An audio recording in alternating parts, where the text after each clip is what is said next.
Welcome back to crunchyology. இன்றைக்கி நம்ம பூரிக்கு ஏற்ற ஒரு சைட் டிஷ், அதாவது பூரிக்கு மசாலா செய்வோம் இல்லையா, அது எப்படி செய்கிறதுன்னு பார்க்கலாம். அதுக்கு முன்னாடி நம்ம சேனலை பார்க்குறவங்கள 96% பேர் வந்து சப்ஸ்கிரைப் பண்ணாமல் பார்த்துட்ருக்கீங்க. நீங்கள் சப்ஸ்கிரைப் பண்ணுற ஒரு சப்ஸ்கிரிப்ஷனும் எனக்கு ரொம்பவே என்கரேஜ்மெண்ட்டாக இருக்கும். ப்ளீஸ் சப்ஸ்கிரைப் பண்ணுங்கள். ஓகே, எப்படி செய்கிறதுன்னு பார்க்கலாம். இப்போது இந்த பூரி மசாலா, அதுக்கு ஒரு 7 to 8 பல் பூண்டு, 2 சின்ன துண்டு இஞ்சி, ஒரு பச்சை மிளகாய், இது எல்லாத்தையும் இந்த மாதிரி நான் இடித்து வச்சுருக்கேன்.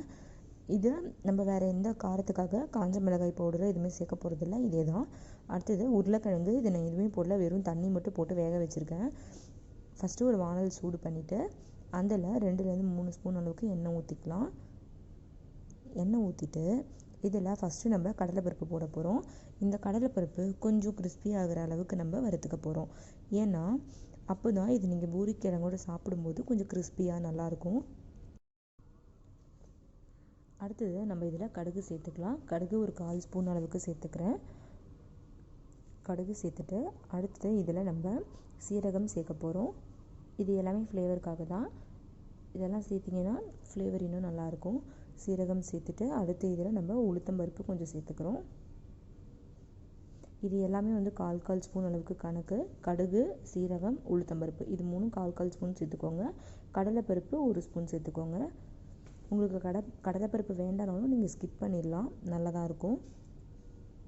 அடுத்தது இதில் ஒரு முழு காய்ந்த மிளகாயை 2ஆக கிள்ளி சேர்த்துக்கிறேன். காய்ந்த மிளகாய் சேர்க்கறதுனால உங்களுக்கு அதோட ஃப்ரேக்ரன்ஸ் வந்து ரொம்ப நல்லாயிருக்கும். அடுத்தது நம்ம இதில் கருவேப்பிலை சேர்த்துக்கலாம்.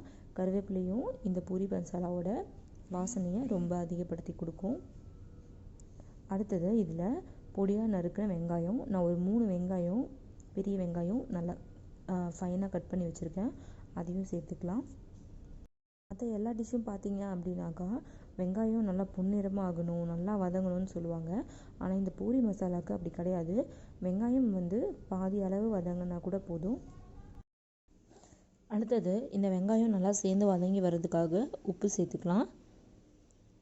உப்பு சேர்த்துட்டு ஒரு வாட்டி திரும்ப நல்லா கலந்து விட்டுக்கோங்க.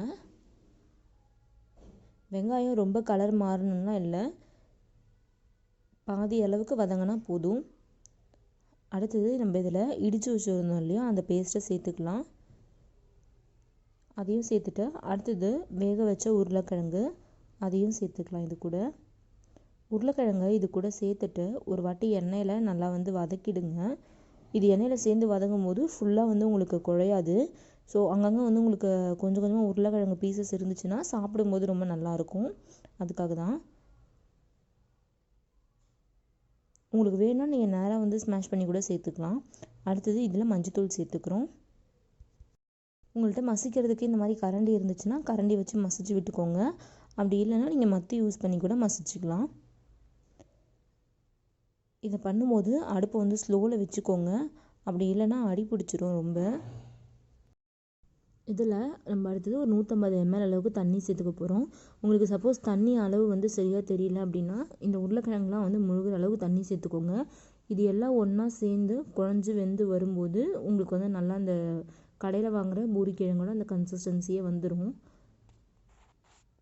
இப்போது இது தண்ணியோடு சேர்த்து நல்லா கொதிக்க வச்சுக்கலாம். நீங்கள் வந்து சரியாக வேக வைக்கலை இல்லை சரியாக வந்து கொதிக்க வைக்கலை அப்படின்னாக்கா அந்த உருளைக்கிழங்கும் அது நம்ம ஊற்றின தண்ணியும் தனித்தனியாக வந்துடும். ஸோ ஒரு 5 நிமிஷத்துலேருந்து 8 நிமிஷம் வரைக்கும் நல்லா கொதிக்க வச்சுக்கோங்க. அடுத்தது இதில் நம்ம கொத்தமல்லி தழை சேர்த்துக்கிறோம். கொத்தமல்லி தழை நிறைய சேர்த்துக்கோங்க, ஏன்னா வந்து உங்கள் டைஜஷனுக்கும் ரொம்பவே வந்து ஹெல்ப்ஃபுல்லாக இருக்கும். ஏன்னா பூரியில் எண்ணெய் நிறையா குடிச்சிருக்கோம் நம்ம டீப் ஃப்ரை பண்ணுறதுனால. இந்த மாதிரி வந்து கொத்தமல்லி தழை நிறைய சேர்த்துக்கும் போது உங்களுக்கு டைஜஷனுக்கு ரொம்பவே ஹெல்ப் பண்ணும். அவ்வளோதான். இந்த ரெசிபியை நீங்கள் பூரிக்கு மட்டும் இல்லை சப்பாத்திக்கும் தொட்டு சாப்பிட்லாம், ரொம்பவே டேஸ்ட்டாக இருக்கும். உங்களுக்கு இந்த ரெசிபி பிடிச்சிருக்கும்னு நினைக்கிறேன். உங்களுக்கு இந்த ரெசிபி பிடிச்சிருந்துச்சுன்னா மறக்காமல் வீடியோவுக்கு லைக் பண்ணுங்கள், ஃப்ரெண்ட்ஸ் அண்ட் ஃபேமிலி கூட ஷேர் பண்ணுங்கள். மறக்காமல் crunchyology சேனலுக்கு சப்ஸ்கிரைப் பண்ணுங்கள். நெக்ஸ்ட் வீடியோவில் பார்க்கலாம். பாய்.